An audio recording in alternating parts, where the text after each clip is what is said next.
What's up bikers, I'm Johnny Thompson from Fit for Racing, and today we're going to explore cardio equipment that you can use for conditioning to make you a better rider. We're going to compare the SkiErg, the rower and the assault bike and come to a conclusion as to which one you should buy if you're only going to get one piece.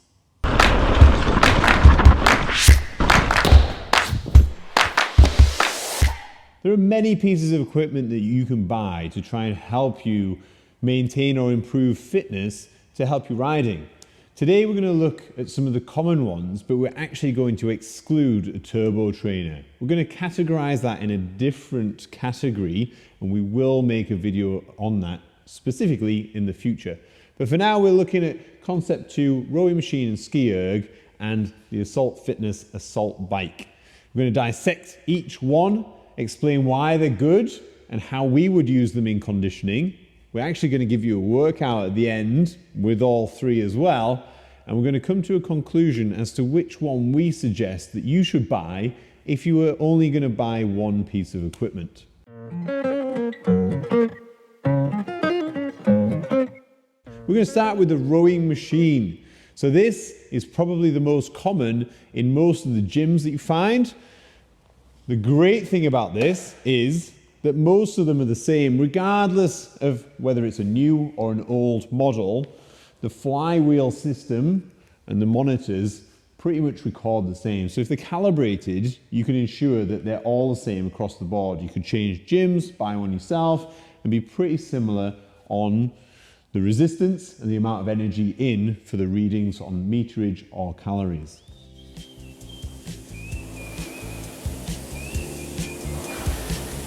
So if you can see by the nature of the movement, this has a recovery phase. So the row itself, the energy goes into the rowing machine as you stand against the foot plates and pull with your hands, back and arms. So ultimately, even less than half of the time, you're recovering, so you're not under tension and you're putting energy in. So this isn't what we would call a cyclical movement.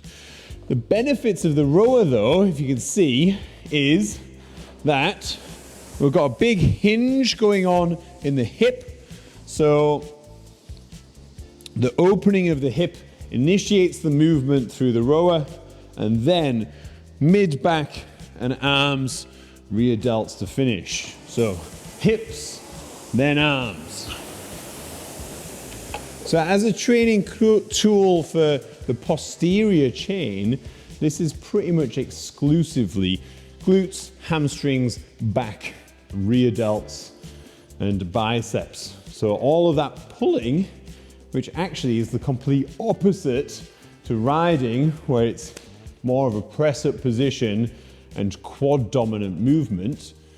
This then means that we're making up quite a lot of the deficit that if you were only riding, you might create imbalance around. So posterior chain is very underworked in riders, and as I say, can create that imbalance, and this is a really good tool then to balance you out.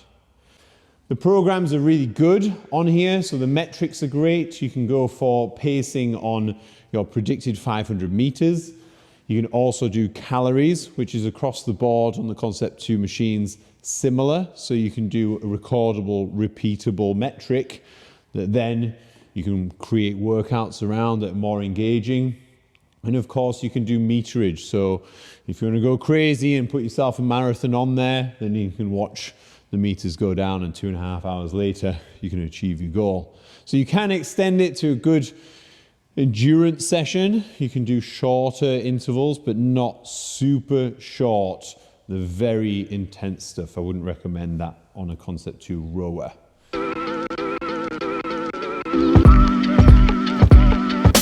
The assault bike.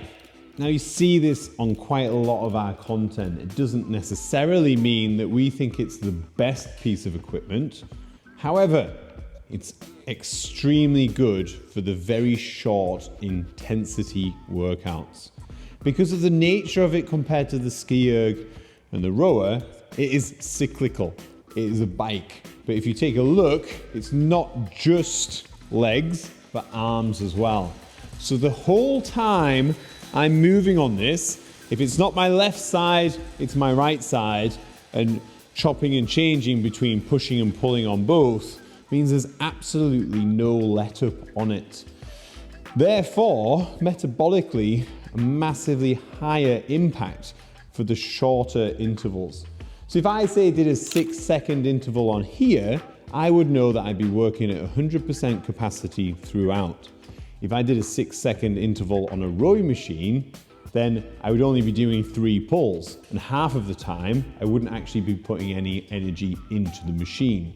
So there's the difference between a cyclical and non-cyclical movement, and why assault bikes are fantastic for the short duration work. Check it out.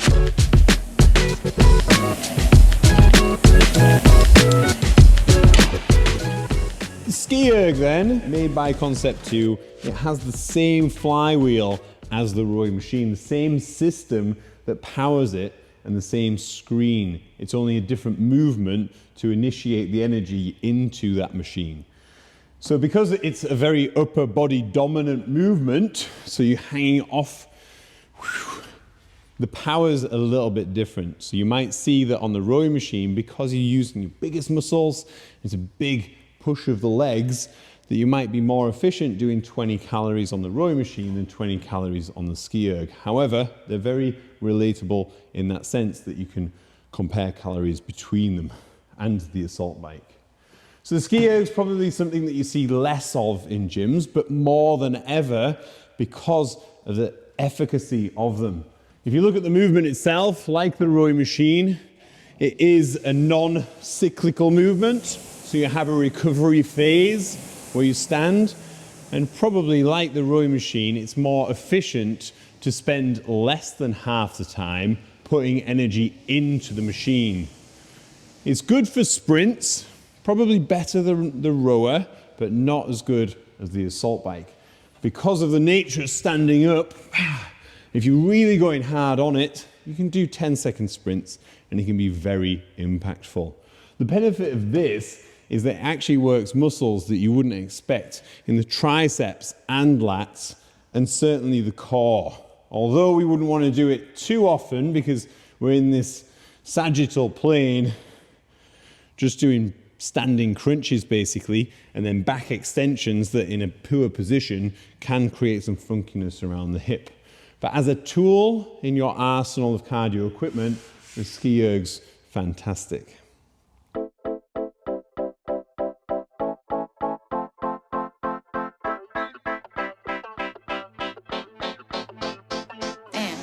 So just summarize, the rowing machine, great for posterior chain. Assault bike, great for intensity. SkiErg, great for adding a different element on muscles that you wouldn't normally work on this type of conditioning piece. But ultimately, we're looking for one, our favorite, and the one that we would suggest you buy if you're looking for a piece of cardio equipment to help your riding. As I said, we're going to exclude a turbo trainer, and we're going to take a look at that separately. But for conditioning, we would absolutely recommend the rowing machine. It's about the same price point as the other two, but what we want from a holistic athlete is somebody that is balanced. So if you spend lots of time on the bike, then you're going to be quite quad dominant, and hip flexors are going to be reasonably tight, and you may well have weakness in your posterior chain and upper back. And that's why the rowing machine is so good, because it makes up the imbalances by working the posterior chain that you wouldn't normally work on the bike, and in doing so makes you a more holistic athlete. And particularly on downhill sections, you will have more control if you are more balanced, particularly in your upper body. So there we go, Concept 2 rowing machine is our preferred out of the three if you were to only buy one. And as promised, we're going to give you a workout. And if you do have access to all three, it's going to be like this.